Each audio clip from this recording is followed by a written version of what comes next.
Hello everybody, and I'm back again today to do another YouTube tutorial. I did a poll on my Instagram earlier, so at HJNails_X, about what you want to see, and you're going to watch me do one hand on my nails today. So what I'm doing straight away is just going in with my e-file. I use the Brillbird e-file that I got whilst I was training. It's really good. I can't fault it at all. And then the bits that I use are all from CJP. So the bit that I'm using right now is really good for debulking, which is what I'm doing here. So I'm taking off the old design, which was done in acrylic, and getting back down to my clear base that I put on before I put the previous design on. So the bit I'm using is the extra coarse bell bit, and it's really good because it's got kind of little teeth in it which really dig at that acrylic and literally just get that clean off. It only takes me about 5 minutes to take the whole design off the whole hand, which is just amazing. And then afterwards I'm going in with a 100 grit file, again from CJP, as the same as last time. I use all CJP products. So I'm going in with my file to just refine the shape and get off any kind of flaky bits of product, anything like that, making sure the shape is how I want it, ready for the new product. Now I'm just prepping my cuticles and the tiny bit of natural nail that is actually left, because I only did my nails not so long ago, but for the purpose of the video I thought it's fine, let's do it again. So I've just pushed them back with the CJP cuticle pusher, and now I'm going in with a skittle bit to just get off any non-living tissue on my nail plate. And for me as well, I think this really helps refine and smooth down the edges of the acrylic ready for the new product. So you just saw me pop on dehydrator and primer as you do before any new set, and the same as last time, I'm still using the one monomer and the big boy brush. I'm just cleaning it out from the last set, and I'm getting out all my products that I'm going to be using. There are a couple that I'm getting out that I'm not actually going to use. So for example, the white coconut milk that I've just got out, I'm not actually going to use that, and that Snowdrops glitter, I'm not going to use that either. I thought I would, but I didn't. I'm using the Core Powder Fantasy today. I absolutely love it. I feel like it's got so much more structure, and is just so versatile, so I really like it. I love the colour of it as well, and as I'm going for kind of like a bright pink set today, I decided to use a more pinky toned core powder as well. So on this finger I'm going to be doing a French. Usually I start on either the thumb or the pinky and then kind of work either left to right or right to left, but I'm going in on this French one first because this main part, so the extended nail bed that I'm doing now, needs time to set before I can move on and do the rest of it. So I've laid my first bead down and I'm just getting the shape of how I want the extended nail bed to look. Generally it's best to do this with like a medium to wet bead, purely because then you have all the movement that you need. And then once I've got that how I want it, I'm taking another slightly drier bead to the back, and that's going to be my cuticle bead. I'm making sure that's nice and flush around the cuticle and dragging it over the top of the first bead so that it blends all nicely. I'm making sure that the product isn't, like too thick, but it's thick enough so it feels like it has kind of like a wall. So when I put the product on the tip, it's not just kind of going to go straight over. I'm going to be able to have the border as such, if you like. Now I'm taking Barbie Girl, which is a coloured acrylic from CJP, and the set that I'm actually doing today was inspired by Beth Stockel, who's on Instagram, and oh my god, her sets are just amazing. She did this in kind of like a turquoisey colour, and they just looked beautiful, so I thought I'd do a similar design, but I fancied a neon, so I was like, yeah, fine, let's do pink. So yeah, I've just taken that colour. I've left the kind of corner tip free because I'm going to do kind of like a glitter ombre kind of thing. Half the time when I do this I have no idea what I'm doing, but I just wanted to make it a little bit different from Beth. She left it as kind of like a clear tip with a bit of glitter, so I'm not doing that. I'm having it as a kind of solid glitter tip, but having it fade down over that pink just a little bit. So I'm getting that all in place, making sure it's all neat. The glitter that I've just used is called All About That Bling from Smiley's, which is where I get all my glitters from. Now I'm going back in onto the French nail where the extended nail bed has hardened. I'm going in with my 100 grit file, filing around the edge so it's exactly the shape I want it, so that when it comes to the end it'll all be nice and neat. Brushing off all that product that's come off, so all the dust, because we don't want any of that. And now I'm going in to do the tip part. So I'm going back in with my colour, keeping it quite wet because I want to be able to move it about, pop it down into those really kind of tiny areas down by the side of where the French tip's going to be. And you want to take just small amounts for this because if you flood it, it's just a pain. So I'm trying to take small amounts, doing one side at a time. You can see I'm working slightly drier on this left side, but that's purely because I don't need to move it about too much. I just needed to do that side. Whereas for the first time, my first bead I put down, I was trying to cover the whole tip. And so yeah, you just have to vary how you pick up your beads, how wet or dry they are, depending on what you're trying to do and how much you need. So I'm just checking that I filled all those sides and that the colour is not looking wishy-washy or anything like that. You can see I have kind of taken it a little bit over where the fantasy colour is. That's so that when I file it, it's going to look just nice and fresh. And on this one, I'm doing a colour blocking kind of thing. So I'm doing fantasy down the middle and I will have pink down the two sides. I am so sorry I didn't film me actually doing the most of this.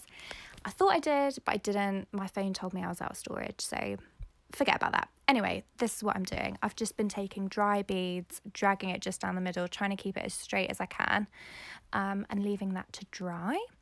And then on the thumb, I'm just doing the same thing I did on the pinky.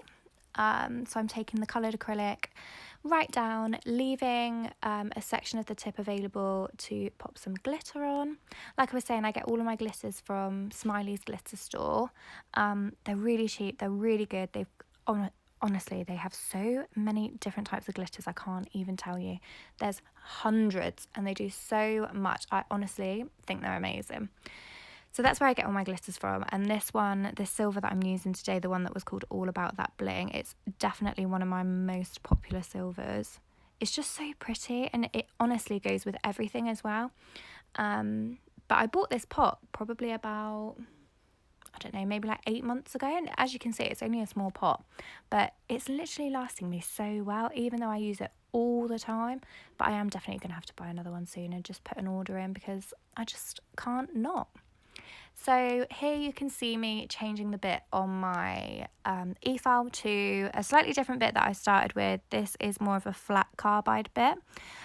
It's not the coarse one, it's not very coarse at all, and I'm just using that to smooth over the line where my extended nail bed crosses with the colour, and that's so that there's no colour where I don't want it. So for example, there's no pink on the lighter pink bit, so the line is nice and neat because you always want a really nice neat line on your French. And then now I'm going in and clear capping all of the nails, or at least all of the ones that are kind of ready for it. So I tend to place a reasonably wet bead at the back of the nail, quite a big one, and then just drag it down, making sure I'm checking the sides, that the width and the height and everything of the nail is all okay and the apex is all in its place. As you can see on this French one, I did actually start down at the tip, and that's because where I laid the colour nice and thin, the tip had virtually no structure, so it needed a little bit more clear than a normal design nail would. So I've done that, and I've also just done a really small bead on the back where the cuticle was, just to protect that part as well when it comes to filing, making sure that the edges are nice and straight. On this one, you missed me filing this one as well because, again, I thought it was recording, but it wasn't. But this one really shows how I just place it at the back and literally just drag it down the whole nail, making sure it's, so that's where you've got to make sure it's a decent sized bead when you put it to the back, and that's why it needs to be quite wet as well, so that it enables you to be able to bring it all the way back down. And we're going back to this colour blocking one now. So now that the acrylic line has hardened, I've just gone in and filed those sides. Similar to when I did the French, it's just so that the lines at the end, then as neat as they possibly can be. And again, this is similar to the French. I'm taking the colour now, just popping it where I want it to be, adjusting the wetness or the dryness as to how much I need and what I'm doing. If it goes onto the fantasy colour, like it kind of did on the French one, it doesn't matter because we are going to come back and do exactly the same thing. and file over the top and make sure those lines are nice and neat before we put the colour on. And on this one as well, I do then in a minute go in and do some glitter, but we'll show you that in a minute.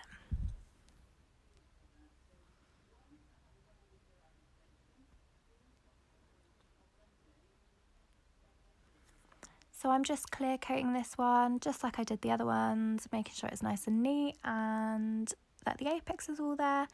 So that's perfect. Now that this one's dried, we're going in and doing the e-filing like I mentioned a minute ago and like we did on the French one. Just making sure you can really see the lines kind of come out now, nice and straight. It's just so handy. You can do this with a hand file. It's just so much quicker with an electric file. So now that that one's all done, I am going to go in with a little bit of glitter. Again, the same one I used on the thumb and the pinky, the All About the Bling one. And I'm going to put it down the middle of where that fantasy is, just kind of a bit like an ombre. I should have really done this before I put the pink on, because then it would have been so much easier.